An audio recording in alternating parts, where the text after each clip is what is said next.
Good morning, good morning, good morning, everyone, and welcome to another Saturday with Miss Elaine's Read Along. I am your host, Miss Elaine, and you are here with me and engineer Evan.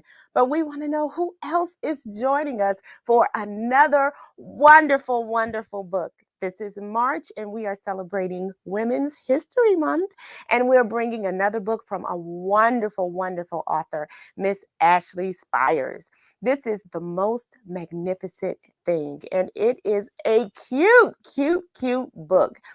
Our main character is unnamed, and I love it when the author leaves that to us to name the character. So throughout the book, we may just try to put a name to our character. Okay? Would you like to do that? All right. Miss Carolyn is joining us this morning, bright and early. Good morning, Miss Carolyn. Thank you so much for reading along with us. Don't forget, if you are joining us for the first time, we would like to know. Just go ahead and put your name in the chat so that we can say hello to you. This morning, we are reading The Most Magnificent Thing. What do you think this book is about? All right, everyone. Um, I want to remind you that we are on 3 platforms, 2 on Facebook and 1 on YouTube. If you are joining us on YouTube, please don't forget to make sure that you subscribe to the channel and make sure you hit that like button. But everyone, I need everyone to make sure you go ahead and share. All right, the Snodgrass family is tuning in. Good morning. Good morning. And I am excited because I have a special guest in the building. Now, I don't know if she will just continue to type it in or if she will actually join me live on camera. I don't know. I my wish, my hope is that she will join me live on camera, but it is totally up to her. Kind of. For those of you who don't know who I'm talking about, I'm talking about my best friend. And it would be the most magnificent thing for me if my best friend joined me on camera because she is visiting all the way from Atlanta, Georgia. And these things just don't happen all the time. So, you know, I'm not going to be one of those teachers and say, I'll wait, but yeah, come around this way. I'm just saying, these things just don't happen often. Ladies and gentlemen, this is my best friend, Yvette. Hello, hello, hello, hello. All right, okay. Thank you so much for joining us this morning. Okay, she flew all the way here to see my play. So Miss Carolyn said, "We'll wait." So I am extremely excited for the book, but more so because my best friend has come into town. And for those of you with best friends out there, you share my joy, right? Okay, absolutely. So she has some work that she has to do, but I'm sure that she will be tuning in the car. So yes, not all play, but yeah, she has some business to take care of. So, all right, everyone, for those of you, the rest of you who are joining us, I am so glad to see you this morning. We are reading The Most Magnificent Thing by Ashley Spires. Yes, this one is a great one. Miss Carolyn says, "Hi, Yvette." Yes. And Yvette is a phenomenal woman. Yes, we have to make sure we say kudos to all of you phenomenal women out there. Yes, and if you all don't have an Yvette in your lives, you better get you one, okay? All right, everyone, let's go ahead and begin reading. This is The Most Magnificent Thing by Ashley Spires. This is a regular girl and her best friend in the whole wide world. They do all things together, all kinds of things together. They race, they eat, and they explore, they relax. She makes things, he unmakes things. One day, the girl has a wonderful idea. She is going to make the most magnificent thing. Have you ever had a wonderful idea like that? Oh, yeah. So she's on her scooter and she decides, oh, we're going to make a great thing here.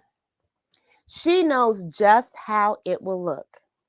She knows just how it will work. All she has to do is make it. And she makes things all the time. So easy peasy.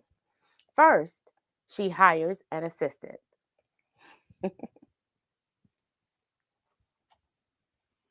Next, they gather their supplies. They set up somewhere out of the way and get to work. Are they out of the way though? Look at everyone's faces. Remember, the illustrations tell the rest of the story.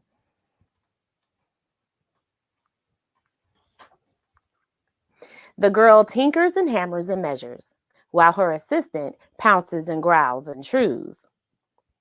When she is finished, she steps back to admire her work.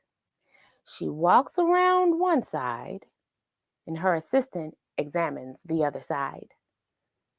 It doesn't look right. Her assistant picks it up and gives it a shake. And it doesn't feel right either. They are shocked to discover that the thing isn't magnificent or good. It isn't even kind of, sort of okay. It is all wrong. The girl tosses it aside and gives it another go. Let's look at this thing. What is it? I think I might have to agree with the girl. If you're just now joining us, we are reading The Most Magnificent Thing. She smooths and wrenches and fiddles. Her assistant circles and tugs and wags. When she is finished, she stands up and takes a long look at it. Her assistant gives it a nudge with its paw. The thing is still wrong. She decides to try again. Oh, she is frustrated. The girl saws and glues and adjusts. She stands and examines and stares. She twists and tweaks and fastens. She fixes and straightens and studies. Oh, she is really trying to get this thing right. Have you ever worked on something so hard and so long and it still doesn't come out right? But you know you have this magnificent thing in your head and you just have to get it out.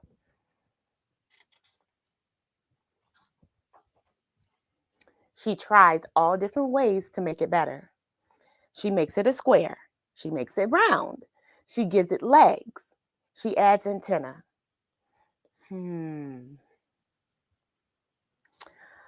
All these different things. Well, she makes it fuzzy. She makes it long, short, rough, smooth, big, small. One even smells like stinky cheese. But none of them are magnificent.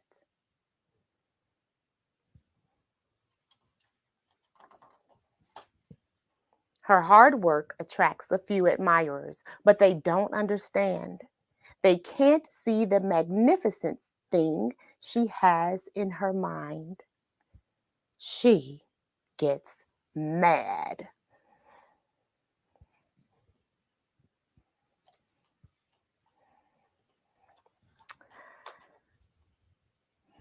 The angrier she gets, the faster she works. She smashes pieces into shapes and she jams parts together. She pummels the little bits in.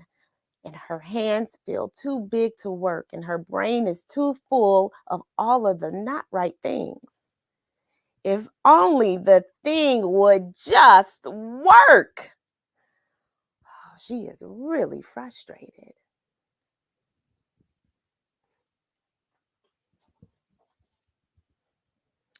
Crunch. Oh, the pain starts in her finger. Then it rushes up to her brain, and then she just explodes. It is not her finest moment.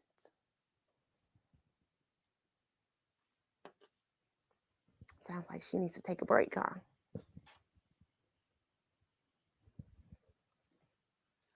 I'm no good at this. I quit. Her assistant suggests a walk. That's a good idea. Sometimes you have to just walk away. It's not much help at first. Hi, Barry. Thanks for joining us today. They go visit another dog, they play, but before long, she starts to feel different. Bit by bit, the mad gets pushed out of her head. As they stroll along, she comes across the first thing she gets, the first thing she made. The bad feelings are about to start all over again. Then she notices something surprising. There are some parts of the wrong things that are really quite right. The bolts on one, the shape of another, the wheel to seat ratio of the next. There are all sorts of parts that she likes. Hmm. So she took a step back, and now she can really see the good parts. Okay, I'm liking this. By the time she reaches the end of the trail, she finally knows how to make that thing magnificent. She gets to work. She works carefully and slowly, tinkering, hammering, twisting, fiddling, gluing, painting. Her assistant makes sure that there are no distractions. Hmm, this is the perfect thing to ward off bears.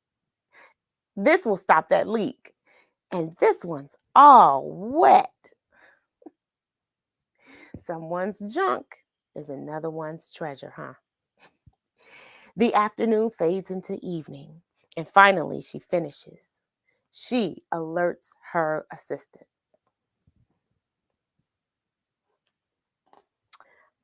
What does she come up with?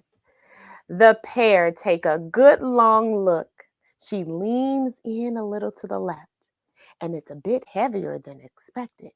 The color could use a bit of work too, but it's just what she wanted. They climb aboard and take it for a spin. They are not disappointed. It really is the most magnificent thing. All right. What did you notice? At the beginning of the book, she just had a scooter for one, but she had a best friend who she loved so much that she wanted to make sure that he was included. Well, he or she, I don't know what the dog was, that he was included, right? So she wanted to make something that they both could share and enjoy.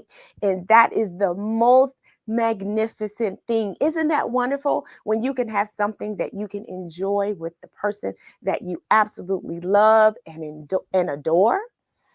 That was so selfless of her, right?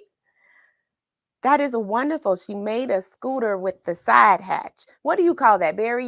You ride motorcycles. What do you call that side piece on a bike? So she made a scooter for her dog to be able to ride along. That was wonderful. Yes, that is the most magnificent thing to be able to share with someone. I really like this book. I really, really do. Remember when I told you that the illustrations tell part of the story as well? So you have to pay attention to that. I think Miss Ashley did a wonderful job writing the story as well as drawing the illustrations. So double bravo to you, Miss Ashley. Thank you so much for sharing your talent with us. If you would like to make sure that you have this book in your library, don't forget to go ahead and head to your favorite retailer and pick it up today.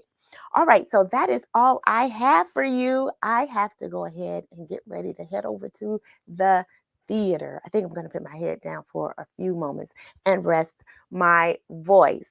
I have thoroughly enjoyed sharing this book with you as I do every Saturday morning. Thank you for allowing me to bring you books every single week. Miss Carolyn says, Persistent Betty, Ivan the Inventor, Magnificent Mary. Those are some names that we can name her. Absolutely. She looks like a Sally to me, but I love all those attributes that you've given her, Miss Carolyn. Mr. Richard Brown says, "Hi, Miss Elaine. Richard, you've caught us on the tail end. We are reading The Most Magnificent Thing, and we are naming our character. I like Selfless Sally. I really do, because she remembered her pet and she wanted to include him in on all the fun. Um, she wanted to make this thing just right for the pet. I I think that that was just absolutely wonderful. Selfless Sally. Miss Carolyn says persistent Betty. Yes, she absolutely was persistent. Um, but if we want to continue on with your alliteration, Miss Carolyn, persistent Paula.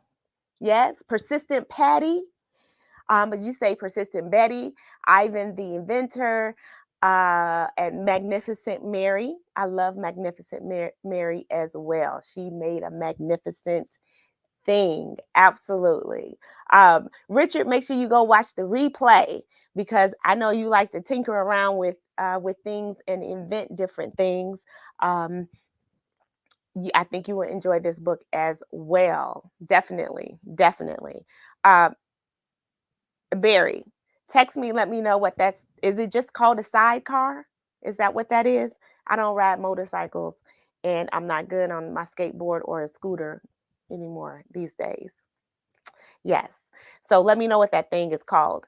All right, everyone. I realize that there are a million things that you could be doing in the Chicagoland. You're probably not going to be doing it outside today, because it is a right 26 degrees. I do not know what happened between last week and this week, but this 26 degrees is a biting cold. Yes, it is. So if maybe you like the cold and you'd like to go outside and feel the chill. Myself, no, not me. I will be bundled up today. But this next week, we're going to hit 56 and I will be out there. Miss Carolyn says that works. Selfless Sally. Yes, I'm not a fan of all the S's myself, but it's necessary. There I am again with those S's. It is necessary. So, ladies and gentlemen, I appreciate your time and attention, as well um, as all the love that you have given me. My readers out there, continue to read each and every week. Read to yourself, read to your friend, and make sure your family reads back to you. That's called love. All right, everyone. Have a great Saturday. I will see you again next week. I love you, and keep reading. Bye now.